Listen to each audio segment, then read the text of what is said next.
చూద్దాం. దగ్గర డాటా ఉంది. మేము ఈరోజు నరేంద్ర మోడీ గారి ప్రభుత్వం ఇచ్చింది. ముఖ్యంగా వరంగల్ రైల్వే స్టేషన్ అభివృద్ధి, కాజీపేట రైల్వే స్టేషన్ అభివృద్ధి మీ అందరికీ తెలుసు. వరంగల్ రైల్వే స్టేషన్ అభివృద్ధి జరిగిన తర్వాత ప్రధానమంత్రి గారు స్వయంగా ప్రారంభించారు. Mahabubabad railway station, Kazipet, Ballarshah third line 2909 కోట్లు, కాజీపేట విజయవాడ 3వ రైల్వే ప్రాజెక్టు, అదేవిధంగా రాదనుకున్నది కాదనుకున్నది ఈ యొక్క రైల్ ఫ్యాక్టరీ దక్షిణ భారతదేశంలో నరేంద్ర మోడీ గారు వచ్చిన తర్వాత ఏకైక రైలు ఫ్యాక్టరీ ఈరోజు వరంగల్లో పెట్టాము. వచ్చే సంవత్సరం ప్రారంభం కాబోతుంది.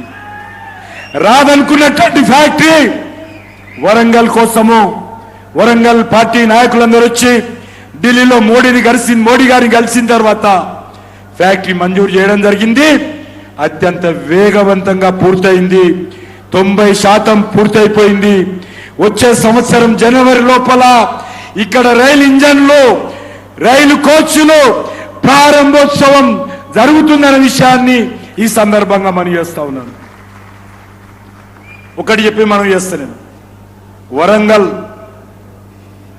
తెలంగాణ రాష్ట్రానికి, దక్షిణ భారతదేశానికి వరంగల్ రాష్ట్రం ఈరోజు కనెక్టివిటీ సెంటర్ గా మారబోతా ఉంది. నరేంద్ర మోడీ గారి నాయకత్వంలో దక్షిణ భారతదేశానికి, ఉత్తర భారతదేశానికి అనుసంధానం చేసేటువంటి కనెక్టివిటీ సెంటర్ ఏది అంటే ఈ ఓరుగల్ గడ్డ. ఈ సందర్భంగా మనం చేస్తా ఉన్నాను. వచ్చే సంవత్సరము ఈ యొక్క ఎయిర్పోర్ట్ పనులు ప్రారంభిస్తాం. వచ్చే నెల 31 ఈ యొక్క రైల్వే టెర్మినల్ పనులు టెండర్ వేయబోతున్నామనే విషయాన్ని సందర్భంగా మనం చేస్తున్నాను. మొదటి ఫ్లైట్ ఏదైనా వస్తుందో ఆ ఫ్లైట్ లో నేను కూడా ఒకరిగా ఉంటానని చెప్పి ఈ సందర్భంగా మనం చేస్తా ఉన్నాను. అంతేకాదు ఈరోజు హైదరాబాద్ నుంచి వరంగల్ నుంచి కరీంనగర్ జాతీయ రహదారులు, ఈ దక్షిణ భారతదేశంలో ఎక్కడైనా నేషనల్ హైవే సిమెంట్తో వేశారంటే అది వరంగల్ టు హైదరాబాద్ 1900 కోట్ల రూపాయలతోటి సిమెంట్ జాతీయ రహదారి ఈ గడ్డ కోసం మోడీ గారు ఇచ్చారని మనం చేస్తా ఉన్నాను. ఇంతకుముందు చెప్పారు, వరంగల్కు హనుమకొండకు 50 బస్సులు, వరంగల్కి 50 బస్సులు, 100 బస్సులు మంజూరు చేశాడు. త్వరలో ఈ బస్సులు వరంగల్కు రాబోతా ఉన్నాయి. రోడ్ల మీద బ్యాటరీ బస్సులు తిరగబోతున్నాయనే విషయాన్ని మనం చేస్తా ఉన్నాను. అంతేకాదు ఇంతకుముందు చెప్పినట్టు వరంగల్ కరీంనగర్ మధ్యన 1650 కోట్ల రూపాయలతోటి రోడ్డు పనులు జరుగుతూ ఉన్నాయి. హృదయ్ పథకం కింద కానీ, అమృత్ పథకం కింద కానీ, అదేవిధంగా అర్బన్ ఛాలెంజ్ మోడ్ కానీ అనేక రకాల కార్యక్రమాల ద్వారా పనులు జరుగుతూ ఉన్నాయి. దేశంలో 7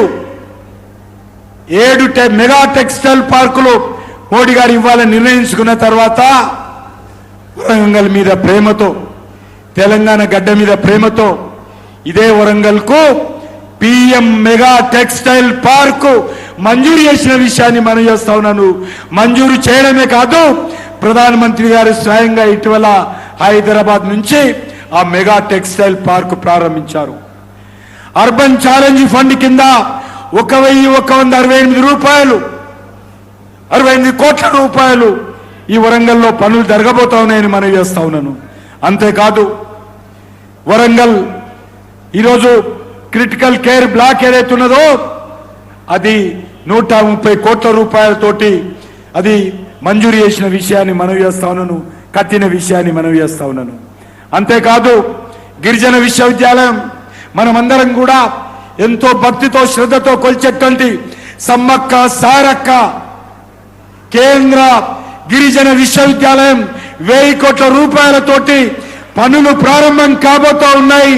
త్వరలోనే నరేంద్ర మోడీ గారు ఇదే సంవత్సరంలో భూమి పూజ చేయబోతున్నారనే విషయాన్ని ఈ సందర్భంగా మనవి చేస్తా ఉన్నాను.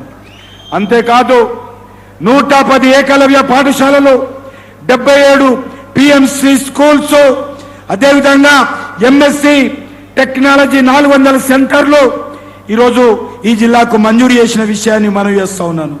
అంతేకాకుండా ఈరోజు వెనుకబడిన జిల్లాల అభివృద్ధి కోసం ఈరోజు అనేక రకాలుగా ఇక్కడికి పనులు జరుగుతూ ఉన్నాయి.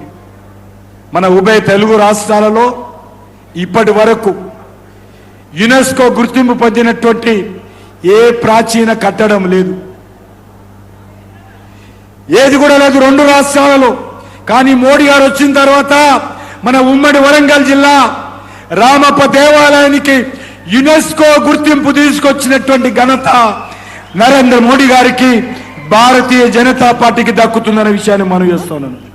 అంతేకాదు 1000 స్తంభాల గుడి మీరందరూ చూసుంటారు, లేకపోతే మీటింగ్ అయినాక వెళ్ళి చూడండి. మెయిన్ గుడి తర్వాత అక్కడ 1000 స్తంభాలు లేకుండే, సగం స్తంభాలే ఉండేది. కానీ 50 మంటపాలతో ఉన్నటువంటి 50 స్తంభాలతో ఉన్నటువంటి మంటపము 40 సంవత్సరాల క్రితం నుంచి లేదు.